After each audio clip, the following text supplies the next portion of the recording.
ಆತ್ಮೀಯ H16 news ಅರ್ಥಾತ್ ಹೇ ಸೀತಾರಾಮಗೆ ಸ್ವಾಗತ. ನಾನು ನಿಮ್ಮವ MI ಅಥವಾ ಮಲ್ಲಪ್ಪ ಜೋತಾವಾರ್. ಆದ್ಮೇಲೆ ಈಗ ತಾವು ದಿನ ಸುದ್ದಿಗಳನ್ನ ಅದರ ಜೊತೆಗೆ ವಿಶೇಷತೆಗಳನ್ನ ನೋಡ್ತಾ ಹೋಗಿ ವಿಶೇಷ ಈ ಮೊದಲನೇ ಸುದ್ದಿಯನ್ನು ನೋಡಿ.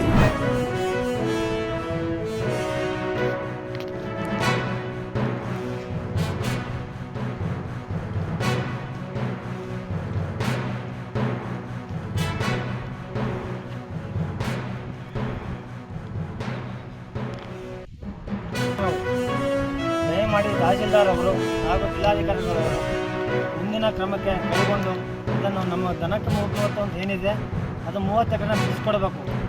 ಹಾಗೂ ನಿವೇಶನಕ್ಕೆ ಆಶ್ರಯ ನಿವೇಶನಕ್ಕೆ 8 ಎಕರೆ ಕಾದಿರಿಸಿದೆ.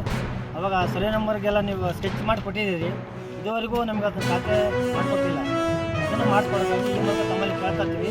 ಇನ್ನು 2 ದಿವಸದಲ್ಲಿ ನೀವು ಯಾವುದೇ ಮಾಡಿಕೊಟ್ಟಿಲ್ಲ ಅಂದರೆ ಉಗ್ರ ಹೋರಾಟ ಮಾಡೋಕ್ಕೆ ಎಲ್ಲರೂ ರೆಡಿ ಇದ್ದೀವಿ. ನೆಲ್ಲಿ ಅಂಕ್ಲು ಗ್ರಾಮದ ವ್ಯಾಪ್ತಿಯಲ್ಲಿ ಒಳಪಡ್ತಕ್ಕಂಥ ನಂಬಲಾಪುರ ಜೈಪುರ ಅಂತ ಕರಿತೀವಿ, ಹಾಗೂ ನೆಲ್ಲಿ ಅಂಕ್ಲು, ಚಿಕ್ಕಸಂದಿ, ಚಿಕ್ಕಮಳ್ಳಿ ತಾಂಡ, ಚಿಕ್ಕಮಳ್ಳಿ, ಗಂಗಗುಂಡನಹಳ್ಳಿ, ಮಲ್ಲೇಶ್ವರ, ಕಲ್ಕೆರೆ, ಸುಮಾರು 10 ಗ್ರಾಮಗಳು ಬರ್ತಾರೆ. ಇಲ್ಲಿ ಯಾವುದೇ ಥರದ ನಿವೇಶನ ಮಾಡ್ಕೊಳ್ಳೋಕ್ಕೆ, ಮನೆ ನಿರ್ಮಾಣ ಮಾಡೋಕ್ಕೆ ನಿವೇಶನ ಇರೋದಿಲ್ಲ. ಆದ ಕಾರಣ ನಾವು 2022ರಲ್ಲಿ ಮನವಿ ಮಾಡಿದ್ದೀವಿ ನಿಮಗೆ. ಇದುವರೆಗೂ ನಮಗೆ ಮಾಡಿಕೊಟ್ಟಿಲ್ಲ ತಾವುಗಳು. ದಯಮಾಡಿ ಇದನ್ನು ತ್ವರಿತಗತಿಯಲ್ಲಿ ಮಾಡಿಕೊಡಬೇಕು. ಆದರೆ ಏಕಾಏಕಿ ಇವರಿಗೆ ಪ್ರೈವೇಟಾಗಿ ಬಂದುಬಿಟ್ಟು ಸೌಲಭ್ಯ ಮಾಡೋಕ್ಕೆ ಇಷ್ಟು ಇದರಲ್ಲಿ ಮಾಡಿಕೊಡ್ತಾ ಇದ್ದೀರಾ. ದಯಮಾಡಿ ಕೆಲಸನ ನಿಲ್ಲಿಸ್ಬೇಕು. ನಮಗೆ ಎಲ್ಲ ರೈತರಿಗೂ ನ್ಯಾಯ ಒದಗಿಸ್ಕೊಡ್ಬೇಕು.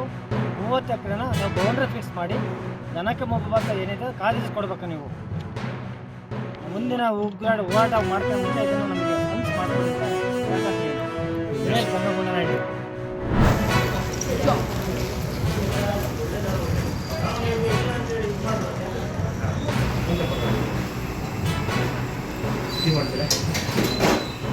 ಮಾಡಿದ್ರೆ ಒಳ್ಳೆ ಸುತ್ತ ಸಿಗ್ತಾ ಇಲ್ಲ, ಭಾಳ ಅಭಾವವಿದೆ. ಸ್ಪಂದಿಸಬೇಕು.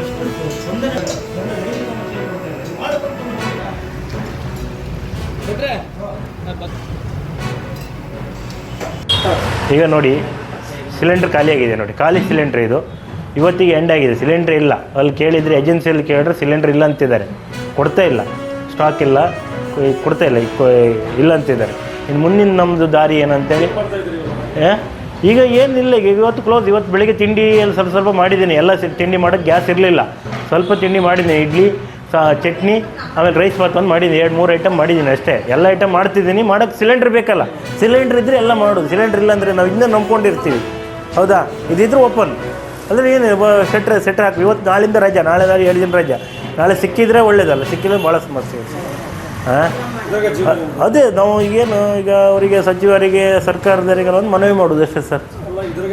ಇದರಲ್ಲೇ ಜೀವನ, ಮತ್ತು ನಮ್ಮದು ಇದರಲ್ಲೇ ಜೀವನ. ಹೋಟೆಲ್ ಇದೇ ಜೀವನ. ನಮ್ಮ ಬಂದ್ ಮಾಡ್ರೆ ಮತ್ತು ಬಾಡಿಗೆ ಕೈಯಿಂದ ಕಟ್ಟಬೇಕಲ್ಲ ನನಗೆ. ಹಾಂ, ನಮ್ಮ ಖರ್ಚು, ಬಾಡಿಗೆ ಖರ್ಚು ಎಲ್ಲ ಹೋಗ್ಬೇಕಲ್ಲ ಸರ್. ಹಾಂ, ಅದೇ ಸಮಸ್ಯೆ ನೋಡಿ. ಸರ್ಕಾರದ ಒಂದು ಸ್ಪಂದನೆ ಮಾಡಲಿ ಅಂತ ಸರ್ಕಾರಕ್ಕೆ ನಾವು ಒಂದು ಮನವಿ ಮಾಡ್ತೀವಿ. ಅವ್ರು ಸ್ಪಂದನೆ ಮಾಡಬೇಕು ಇದಕ್ಕೆ.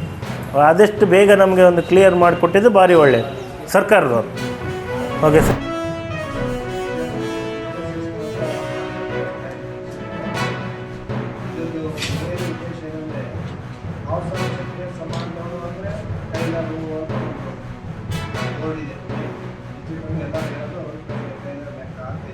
ಬಟ್ ನಮ್ಮ ಸಮಾಜದೊಳಗೆ ನಮ್ಮಲ್ಲಿ ಈಗ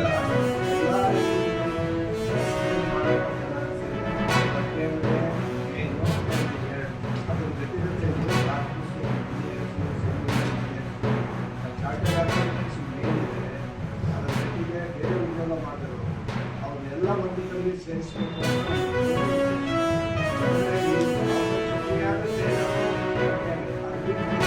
ಯಾರು ಇಲ್ಲ ಅನ್ನೋ ಉದ್ದೇಶ ಇದನ್ನ ಸ್ವಲ್ಪ ಎಷ್ಟು ಮಾಡೋಣ ಅಂತ ತಿಳಿಸಲಿಕ್ಕೆ ಸಮಾಜಕ್ಕೆ ಮೂಲೆ ಇರುವಂಥ ಜನರೆಲ್ಲ ಸೇರಿಸಿ ನಮ್ಮ ಬಾಪೂಜಿ ಸಮುದಾಯ ಮಠದಲ್ಲಿ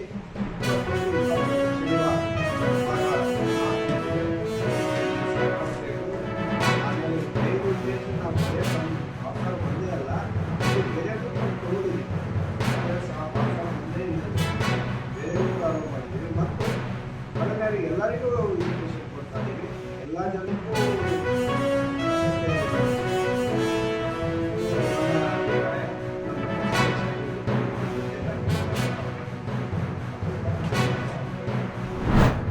ಮತ್ತು ನನಗೆ ಈ ರೀತಿ ನನಗೆ ಬಲಾತ್ಕಾರವಾಗಿ ಅತ್ಯಾಚಾರ ಮಾಡಿದ ಅಂತ ಈ ಹುಡುಗಿ ಹೇಳ್ತಾರೆ.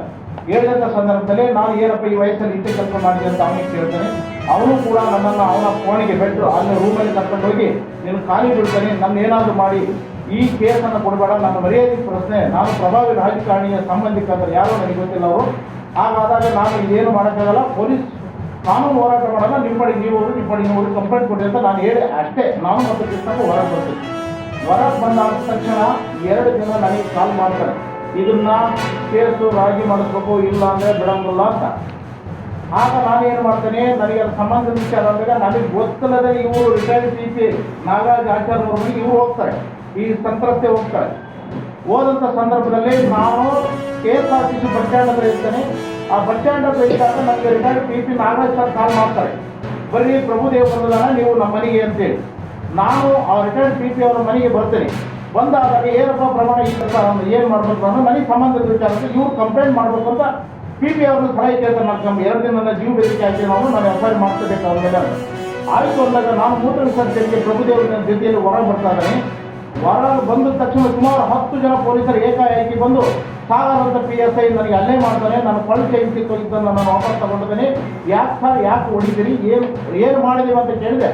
ನಿಲ್ಬಾರ್ಲೆ ಅಂತ ಹೇಳಿದ್ರು. ಮತ್ತೆ PP ಅವ್ರ ಮನೆಗೆ ಕರ್ಕೊಂಡು ಹೋಗ್ತಾನೆ. ಅವ್ರ ಮನೆ ಹೆಣ್ಮಕ್ಳು ಹೇಳ್ತಾರೆ, ಇಲ್ಲಿ ಯಾವುದು ಗಲಾಟೆ ನಡೆಯೋಲ್ಲ ಅಂತ ಆ PP ಹೆಣ್ಮಕ್ಳು ಹೇಳ್ತಾರೆ. ಅದಾದ ನಂತರದಲ್ಲಿ ಭದ್ರಾವತಿ ಕೃಷ್ಣಪ್ಪ ಬೇಕು ನನಗೆ ನೀರು ಕರೆಸು ಅಂತ ನನಗೆ ತಾಕೀತು ಮಾಡ್ತಾರೆ. ತಾಕೀತು ಮಾಡಿದಾಗ ನಾನು ಕೃಷ್ಣಪ್ಪನವ್ರನ್ನ ಆ ಸ್ಥಳಕ್ಕೆ ಕರೆಸ್ತೇನೆ. ಕರೆಸಿ ಆದ ನಂತರದಲ್ಲಿ ನಮ್ಮನ್ನು ಒಂದು ಜೀಪ್ ತರಿಸ್ಕೊಂಡು, ನಮ್ಮನ್ನು ಪೊಲೀಸ್ ಜೀಪ್ ತರಿಸ್ಕೊಂಡು ಯಾವುದೇ WPC ಇಲ್ಲದೆ 7:30 ಸುಮಾರು 7:30 ಗಂಟೆ ಸಮಯದಲ್ಲಿ ಈ ಹುಡುಗಿಯನ್ನು ಜೀಪಲ್ಲಿ 2 ಪೊಲೀಸ್ ಕಾನ್ಸ್ಟೇಬಲ್ ಪೊಲೀಸರು ಕರ್ಕೊಂಡು ಹೋಗ್ತಾರೆ. ನಮ್ಮನ್ನು ಕಾರಲ್ಲಿ ಕರ್ಕೊಂಡು ಹೋಗಿ sub inspector PSI Shilpa CPI ಅವರು ನಮ್ಮನ್ನು ಎನ್ಕ್ವೈರಿ ಕೇಳ್ತಾರೆ. ಏನಾಯಿತು ಅಂದರೆ, ನೋಡಿ ಮೇಡಮ್ ನನಗೆ ಇವರಿಗೆ ಯಾವುದೇ ಸಂಬಂಧ ಇಲ್ಲ, ನಾವು ಆ ಪ್ಲೇಸ್ ಹೋಗಿದ್ದು ನಿಜ, ಹೋಗಿಲ್ಲ ಅಂತ ಹೇಳಲ್ಲ. ಈಗ ಹೋದಂಥ ಸಂದರ್ಭದಲ್ಲಿ ಈ ರೀತಿ ತೊಂದರೆ ಆಗಿತ್ತು, ನಮ್ಮ ಕಡೆಯಿಂದ ಅವ್ರು ಬಿಡಿದಾಗ ನಾವು ಬಂದಿದ್ದೇವೆ ಅಂತ ಹೇಳಿದ್ವಿ. ತಾವೆಲ್ಲ ಇಲ್ಲಿವರೆಗೆ ಸುದ್ದಿಗಳನ್ನು ನೋಡಿದಿರಿ, ಜೊತೆಗೆ ವಿಶೇಷ ಘಟನೆಗಳನ್ನು ಸಹ ನೋಡಿದಿರಿ. ಅದು ನಿಮ್ಗೆ ಏನು ಅನ್ನಿಸ್ತು? ನಿಮಗೆ ಲೈಕ್ ಮಾಡಿರಿ, ಶೇರ್ ಮಾಡಿರಿ, ಕಾಮೆಂಟ್ ಮಾಡಿರಿ, ಜೊತೆಗೆ ಸಬ್ಸ್ಕ್ರೈಬ್ ಮಾಡಿಸ್ಬೇಡ್ರಿ. H16 ನ್ಯೂಸ್ ಅರ್ಥಾತ್ ಸಿದ್ದರಾಮಯ್ಯ ಸತ್ಯ ಕೈಗೊಂಡು ವಂದನೆಗಳು.